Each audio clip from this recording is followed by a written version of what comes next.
काफी कोशिश की कि आज के ट्रेड में कोई गलती ना हो, बिकॉज लास्ट के 2 ट्रेड्स में हम बिल्कुल भी सेटिस्फाइड नहीं थे। एंड लकीली आज हमें एक बहुत स्ट्रॉन्ग सपोर्ट पॉइंट मिला लोअर टाइम फ्रेम। अब अगर ये सपोर्ट सस्टेन कर जाते तो बहुत अच्छा मूव हमें मिलेगा डाउन साइड की तरफ। हमने 945 की कैंडल का लो मार्क किया और ये पूरा प्राइजेक्शन उस एक कैंडल के अंदर ही बना। वॉल्यूम्स के ब्रेकआउट हुए जिससे कि रेंज के अंदर स्ट्रेंथ ये समझ में आया। प्राइस रेंज में रुका, इसका मतलब ब्रेकआउट होते तो मूव भी अच्छा आएगा, ये चीज क्लियर हुई। ओके, अब हाई टाइम फ्रेम पर देखो, हमने प्रीवियस स्विंग मार्क किया क्योंकि लास्ट का पॉइंट ऑफ एक्शन यही था। अब ये लास्ट स्विंग हाई था। मार्केट का जो आज मूव स्टार्ट हुआ है वो बिल्कुल यहीं से हुआ। अब इस लेवल ऑफ पॉइंट पर प्राइस तो स्ट्रांग है ही, वॉल्यूम्स उससे और मजबूत कर रही है क्योंकि लास्ट टाइम प्राइस जब वहां पर गया था तो बहुत स्पीड से नीचे की तरफ गिरा था और आज की ओपनिंग भी बिल्कुल वहीं पर है। अब एक तो कंडीशन ये बन रही है कि प्राइस अगर यहाँ पे आया था तो ये ऊपर निकल जाता अगर ये वाकई में स्ट्रांग होता, बट ओपनिंग के तुरंत बाद से इसने स्ट्रांगनेस के कोई कंफर्मेशन नहीं दी, उल्टा प्राइस नीचे की तरफ टूटने लगा। अब हम इसी मौके इसी प्राइस एक्शन का वेट कर रहे थे। अच्छी अपॉर्चुनिटी है ये। हायर टाइम फ्रेम पर प्राइस उसी जगह पर गया जहां से लास्ट टाइम इसने बहुत बड़ा ड्रॉप दिखाया था। आज प्राइस उछल के गैप अप करके एग्जैक्ट उसी लोकेशन पर पहुंचा और लोअर टाइम फ्रेम पर देखो इसने स्ट्रांगनेस के कोई सिम्टम्स दिखाए नहीं। रेजिस्टेंस प्रोटेक्टेड और ब्रेक हो रहे हैं तो सपोर्ट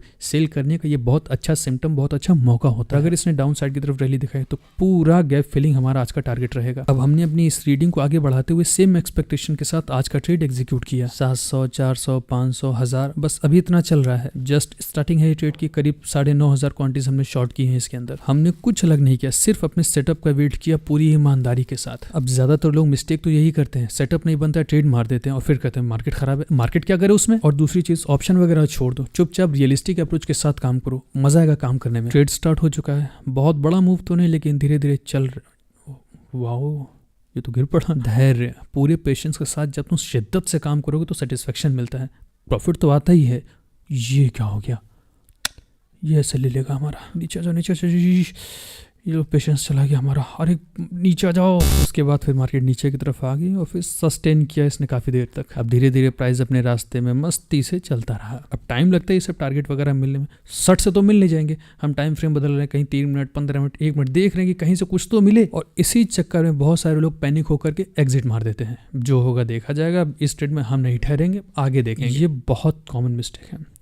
प्राइस फिलहाल पूरा टारगेट हमें देके चला गया आज। डे टाइम फ्रेम पर जिस गैप फिलिंग का हमें वेट था, शाम होते होते पूरा टास्क अपना कंप्लीट हो गया। अभी का जो प्रॉफिट है करीब 16-17 हज़ार के आसपास हम होल्ड करें। कोई भी क्वांटिटीज हमने अभी तक नहीं निकाली है। मेहनत लगती है, काफ़ी मेहनत लगती है कोई भी एग्जीक्यूशन करने में, उसको लास्ट तक होल्ड करने में। बहुत पेशेंस, काफ़ी रियलिस्टिक अप्रोच के साथ काम करना होता है। तमाम लोग बर्बाद हुए ऑप्शन के चक्कर में। पैसों का नुकसान तो हुआ ही है, एक ये भी माइंडसेट बन चुका है कि 2-3 कैंडल में टारगेट मिल जाता है हमेशा। अब उस बेवकूफ़ को इतनी गंदी आदत लग चुकी है कि ट्रेड में एंट्री लेते ही उसको 15-20 मिनट, आधे घंटे में टारगेट चाहिए।